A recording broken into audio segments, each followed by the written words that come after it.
Vandaag is vrijdag. Vandaag is vrijdag. نن د جمعې ورځ ده. Ik ga naar Parijs. Ze zam Parijs te. Ik ben zaterdag en zondag vrij.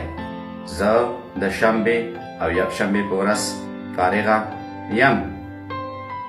Ik kom zondag terug. Ze de یکشنبه په ورځ بیرته راځم. Ik moet maandag terug gaan werken. Ze باید د دوشنبه په ورځ بیرته لاړ شم کار وکړم. والسلام.